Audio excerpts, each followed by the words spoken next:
Merci beaucoup pour cette introduction, merci pour le colloque, merci. Je suis très honoré d'être à vos côtés, Désiré et Alcia, parce qu'on a déjà présenté ensemble, d'ailleurs dans d'autres circonstances, mais je vais essayer de parler dans le micro. C'est pour ça. Et en fait, c'est très. J'ai un peu de stress parce que je passe après Dr. Dorothy Williams. Et en réalité, je voulais commencer par la remercier, un peu en résonance avec ce que Rose Ndengue avait précisé, c'est-à-dire qu'elle a pavé la voie en fait pour ce qu'on va vous présenter aujourd'hui. Elle a permis aussi qu'on se sente à notre place dans ce qu'on fait, dans ce qu'on est et ce que je vais vous présenter. Donc ma présentation d'aujourd'hui s'appelle L'empiètement tranquille de l'ordinaire noir à Montréal. Et ma diapo est un collage en hommage au travail de Renata Charles dans son ouvrage Black Archives, A Photographic Celebration of Black Life, sur la radicalité de la vie ordinaire noire. Donc, cette présentation s'intitule L'empiètement tranquille de l'ordinaire noir, mais elle s'inscrit surtout dans une réflexion plus large autour de cette question qui pourrait être « Qui a peur des études noires dans la théorie urbaine ?» à Montréal en particulier. Et en écho à l'invitation de June Jordan, dans un discours de 1970 à des élèves d'une école secondaire qui parlaient des études noires comme des études de la vie, mais en parlant des études noires, des études urbaines et des études environnementales. C'est peut-être ça que je veux aborder aujourd'hui par cette notion d'empiètement tranquille sur les formes de vie. Et c'est ça qui résonne beaucoup avec ce qui a été présenté ce matin dans toutes les présentations. Donc, mon introduction partira des interstices de la ville et de l'urbain pour mieux comprendre le lien entre études noires et théorie urbaine par ce qu'on pourrait appeler les urbanismes noirs en suivant Abdou Malik Simon, avant de clarifier ce que j'entends par empiètement tranquille de l'ordinaire noir. Et pour commencer, pendant mes études de master en sciences sociales à l'Université de Perpignan, j'ai animé une émission de radio avec d'autres étudiants et dont le concept se voulait assez simple. Nous proposions des chansons du répertoire des cultures musicales noires et afrodescendantes où les animateurs devaient réagir aux œuvres proposées. Et au fil du temps, nous avons développé le concept de l'émission pour progressivement intégrer des débats avec des invités. Nous avons aussi intégré un segment particulier, la chronique des toilettes. Et l'idée se voulait assez provocante. C'est-à-dire que nous nous étions rendus compte que les murs des toilettes de l'université étaient tapissés de messages. Ces messages n'étaient pas nécessairement rédigés par des étudiants et des étudiantes, mais ils exprimaient quelque chose, peut-être quelque chose de brut. Au-delà des propos grossiers et vulgaires, on pouvait distinguer des messages à caractère social, politique et critique. Les toilettes publiques peuvent s'apparenter à des lieux repoussants, voire abjects, dans lesquels la gestion de la propreté et de l'hygiène laissant à désirer va être vectrice de maladies. Cependant, ces toilettes publiques sont aussi des espaces qui cristallisent les injustices et les inégalités spatiales. Donc, la question pourrait être, comment des espaces aussi indispensables et essentiels que les toilettes publiques, que tout le monde fréquente indistinctement, peuvent-ils être vecteurs d'injustice et d'inégalité? En études urbaines, des travaux féministes ont montré que les toilettes publiques sont surtout un enjeu d'urbanisme et d'aménagement urbain majeur. Elles ne sont pas neutres, elles sont surtout construites majoritairement par des hommes qui ne prennent pas forcément en compte l'ensemble des besoins des femmes et de l'ensemble de la population dans toute sa diversité. Donc nous n'aurions pas forcément les mêmes formes de toilettes publiques si elles étaient construites par une pluralité de profils qui composent la société. Nous n'aurons pas non plus nécessairement les mêmes services et usages offerts par ces toilettes publiques pour des besoins variés, divers et variés.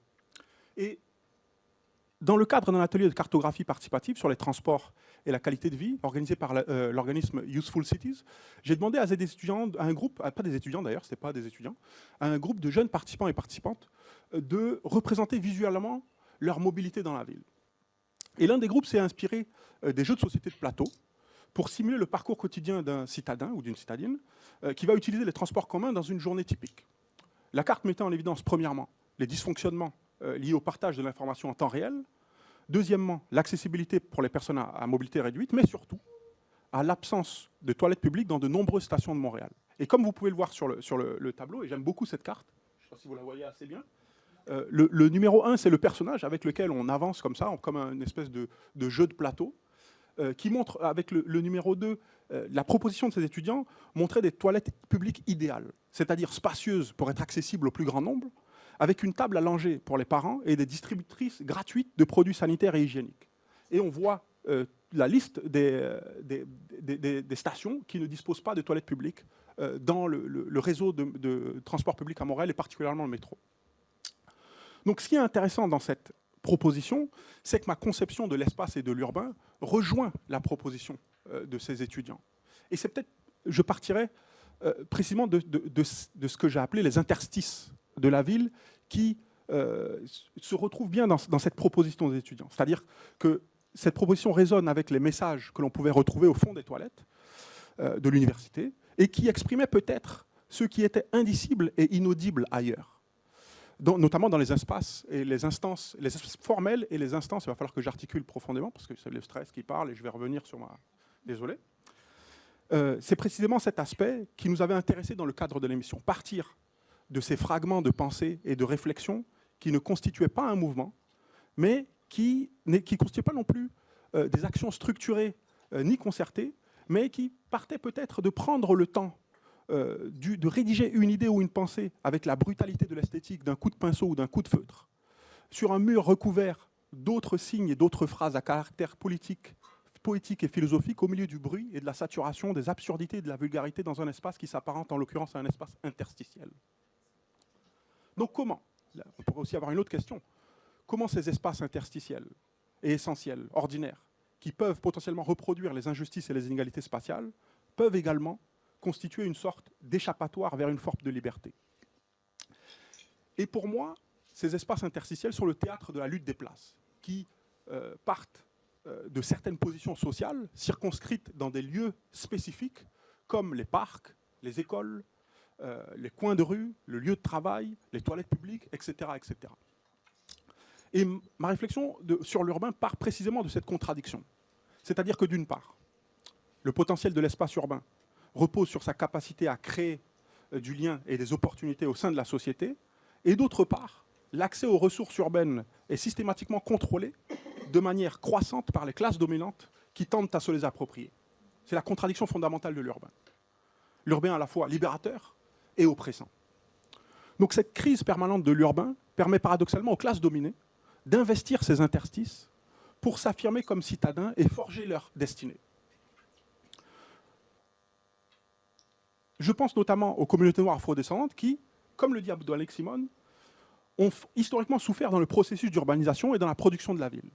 What black people did to with each other and how they operated in interstices of the city, between constantly being messed with and constantly being excluded or ignored, was often a matter outside of any accounting fundamentally incomplete. Je pense que c'est ce que le docteur Dorothy Williams voulait nous dire ce matin. C'est partir de cette contradiction, et que c'est précisément cette contradiction qui est invisibilisée au sein de l'université, mais aussi à l'extérieur. Et à travers le prisme des urbanismes noirs, la vie urbaine va prendre un autre tournant. Il s'agit de rompre avec la façon dont la perspective blanche et occidentale a fabriqué notre compréhension des réalités de l'urbain, notamment celle qui concerne la vie ordinaire noire. C'est aussi ce qui résonne fortement avec le propos de Dr. Dorothy Williams ce matin. Il n'est pas question d'ailleurs d'être pluridisciplinaire ou interdisciplinaire dans une conception historique, actuelle ou futuriste des études noires, pour reprendre le propos de Joshua Myers. Il s'agit de penser l'urbain de manière intrinsèquement contre la façon dont l'urbain a été approché par les disciplines. Et là, je vais faire un saut avec Désiré, qui va nous rappeler que Michel Rolf Trouillot précise que les disciplines sont là pour discipliner. Elles sont là pour contrôler, surveiller.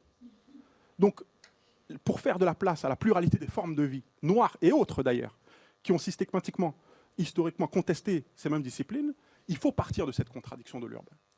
Comment ces mêmes espaces nous enferment et en même temps nous permettent d'avoir des formes de liberté.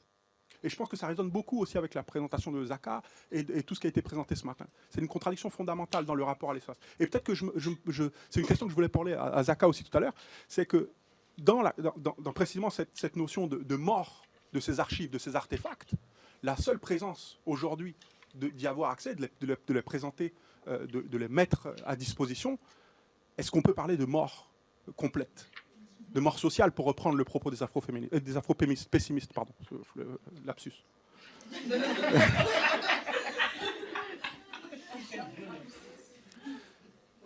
Donc l'urbanité moderne a surtout consisté à assimiler certains habitants et certaines manières de vivre comme noirs. C'est-à-dire, je pense à la contradiction que précise Fanon sur la notion de ville. La ville du colon et la ville du colonisé. La ville des Blancs et la ville des Noirs. Et dans certains contextes, cela a permis, cette notion de noirceur a permis à certaines personnes d'être considérées comme des êtres humains incomplets, voire n'ayant pas de subjectivité. Et dans d'autres contextes, cette même noirceur a attribué à certains espaces urbains spécifiques une approche par la dévaluation, par la dévaluation du territoire, de ses habitants et de ses habitantes, en justifiant des pratiques de ségrégation et de frontières rigides. Donc, cette perspective des urbanismes noirs, qui se traduit par une posture épistémologique qui va être bien saisie par la prose d'Audre Lorde, qui va être reprise par Saidiya Hartman dans son dernier livre, et mise en perspective par le constat de Lioba Hirsch. Nous n'étions jamais censés survivre, et pourtant, nous sommes toujours là. Et j'insisterai sur deux choses, le yet and here. Puisque en études urbaines, ça va être la notion d'espace, et en même temps la notion de temporalité qui va être déterminante. Donc, je partirai peut-être de deux vignettes ethnographiques pour présenter ce que j'entends par l'empiètement tranquille de l'ordinaire noir. On pourra y revenir un peu plus tard sur la méthodologie, etc. Mais c'est deux vignettes qui émergent justement de mon travail doctoral, mais que je voulais reprendre aujourd'hui pour discuter de cette notion d'empiètement tranquille de l'ordinaire noir. Un soir de printemps, un feu part d'une poubelle devant le local d'un organisme de la Petite Bourgogne. À ce moment-là, il est plus de 18h30 et il n'y a plus d'enfants. Chantel, April, Kevin et une autre amie sont dans les locaux pour discuter et faire leurs devoirs. Ils s'aperçoivent soudain du feu. Pris de panique, ils ne savent pas quoi faire. Ils tentent de débattre instinctivement sur de la meilleure manière de gérer la situation. Il est question de partir sur le champ, d'appeler les pompiers, de fuir, de tenter d'éteindre le feu, etc. Finalement, ils s'accordent sur le fait de contacter DeMarcus à la rescousse. Ce dernier est chez lui, décontracté, en train de jouer à la console de jeu. Lorsqu'il reçoit le coup de téléphone, il saute dans les premiers vêtements qu'il trouve et atterrit dans sa voiture pour se rendre au local. Sur place, Chantel, April et Kevin et leur ami restent proches de la poubelle après quelques vaines tentatives pour maîtriser le feu. Déboulant à toute allure sur la voie longeant le local où la circulation est habituellement dense, DeMarcus se gare comme il peut en se précipitant à la rescousse. Il éteint tant bien que mal le foyer dans la poubelle à l'aide d'un extincteur. Une fois le feu maîtrisé et après avoir échangé quelques railleries avec le groupe d'amis, il rentre chez lui reprendre sa soirée et poursuivre son jeu vidéo. Quelques minutes plus tard, au local de l'organisme communautaire, ce sont 6 patrouilleurs du SPVM, du service de police de la ville de Montréal, qui débarquent répondant à un appel anonyme, à la recherche de plusieurs suspects noirs ayant mis le feu à une poubelle. Chantel, April, Kevin et leurs amis comprennent très vite la confusion. Ils sont en fait les cibles de l'appel anonyme. Le groupe de jeunes réussit à s'en tirer, sans être inquiété, en racontant l'histoire aux patrouilleurs. Donc cette première vignette pose le cadre de ce que j'entends par empiètement tranquille, que peut-être la deuxième vignette va venir mettre en perspective. Kofi est un autre jeune homme noir du même quartier. Le soir du jour de l'an, en allant remplir le réservoir d'essence de sa voiture dans une station essence proche, une demi-heure avant minuit, il se fait contrôler par 2 patrouilleurs du SPVM. Sa petite amie, dans le dernier mois de sa grossesse, et l'une de ses amies observe la scène dans l'habitacle du véhicule. Kofi est interpellé à la pompe, la tête sur le capot avec fouille au corps. La future mère est en état de choc sur le siège avant. Les policiers menottent Kofi et l'amènent dans la voiture de police pour l'interroger. « Tu fais quoi dans la vie ?» Kofi répond aux questions des patrouilleurs qui commencent à l'interroger sur sa mère, avec des insinuations douteuses masquant de la provocation. Il se rend progressivement compte de la gravité de la situation, pris dans un étau. Il ne peut pas répliquer, et les patrouilleurs continuent de le provoquer et de se moquer de lui, comme si c'était un jeu pour le pousser à bout. Kofi se sent humilié devant la toute-puissance des agents patrouilleurs. Il se répète dans sa tête « Laisse-moi fêter le jour de l'an, pour ne pas s'effondrer sous la pression et les insultes, sous les yeux de la future mère et de son ami. » Les policiers le laisseront partir après avoir cherché par tous les moyens à lui infliger une amende. Il était sorti sans son permis de conduire. Donc, peut-être pour reprendre, ces brèves vignettes présentent les enjeux de la vie ordinaire et du profilage racial à Montréal, mais elles montrent aussi autre chose, qui est moins discutée si l'on reprend le constat de Lorde et de Hirsch. Nous ne sommes jamais censés survivre, et pourtant, nous sommes toujours là. Et en préparant cette présentation ce matin, ma conjointe m'a dit « Qu'est-ce que tu veux nous dire avec ça ?» Et en fait, j'ai pris deux exemples assez classiques, le rapport jeune-police. Mais si je reprends les présentations de ce matin, démasculiniser les études noires, quelle attention on porte aux mécanismes de survie, aux mécanismes qui vont permettre de guérir de ces interactions très ordinaires. Des jeunes qui travaillent dans un local d'un organisme communautaire, qu'on accuse d'avoir allumé un feu dans une poubelle, alors que de tout ce temps-là, ils étaient en train d'essayer de l'éteindre. Comment se raconte-t-il cette histoire? Comment sortent-ils de tous ces éléments? Comment se construisent-ils après tout ça? C'est ça qui va être intéressant. Nous ne sommes jamais censés survivre, et pourtant, nous sommes toujours là. Donc si le premier groupe de jeunes arrive à s'en sortir en convainquant les policiers de l'absurdité de l'appel anonyme, le cas de Kofi est assez frappant. Tout au long de l'interpellation abusive, avec les policiers cherchant à les faire craquer, il développe un mécanisme de protection pour canaliser sa colère. Il mobilise ce même sentiment pour alimenter sa quête de justice en contestant l'amende reçue par les agents patrouilleurs, et le coût de la mésaventure va lui coûter 3 fois plus cher en frais d'avocat, sans avoir gain de cause à la fin. Mais ce qui est intéressant, c'est que sur le plan personnel, par la revendication de ses droits à la citoyenneté, un sentiment profond de lutte contre l'impunité policière et un refus de la violence institutionnelle, cette histoire, il se la raconte. Kofi est toujours là et il l'a fait savoir. C'est peut-être sur ce sur quoi, dans cette approche de la contraction urbaine, c'est ce qui va m'intéresser. On se concentre surtout sur les traumas, dans la plupart du temps. Mais comment, à partir de ces interactions très ordinaires, on gagne des victoires? Et ce que nous dit peut-être Assef Bayat, c'est ça. C'est-à-dire que les victoires se gagnent dans les petites luttes du quotidien, pour construire les grandes villes d'aujourd'hui, de manière cumulative, de manière incrémentale, pour fabriquer et produire notre ville. C'est ce que nous disait aussi le docteur Dorothy Williams ce matin. C'est-à-dire que l'histoire que l'on ne nous raconte pas, comment nous la racontons-nous à nous-mêmes? Comment l'espace auquel on n'a pas accès, comment le confrontons-nous nous-mêmes? C'est pas du français, mais comment on confronte l'espace qu'on ne nous laisse pas? C'est ça peut-être cet empiètement tranquille de l'ordinaire. Donc en conclusion, décentrer les études noires, pour reprendre le thème de cette conférence, c'est peut-être assumer une conception de Montréal comme une ville noire, telle que Lyoba Hirsch conçoit Londres et les villes européennes par le prisme de la rencontre et de l'absence noire. Et cette perspective aborde la Montréal noire comme une ville qui continue de vivre, une ville noire vibrante qui continue de choisir de croire en la vie, en se confrontant activement aux vestiges de la plantation, pour reprendre les propos de Saidiya Hartman, qui vont façonner les quartiers populaires des villes nord-américaines. Nous n'étions jamais censés survivre, et pourtant, nous sommes toujours là. Cette conception d'une théorie urbaine de la ville noire, inspirée de la définition des études noires de Joshua Myers, n'est pas pour autant naïve.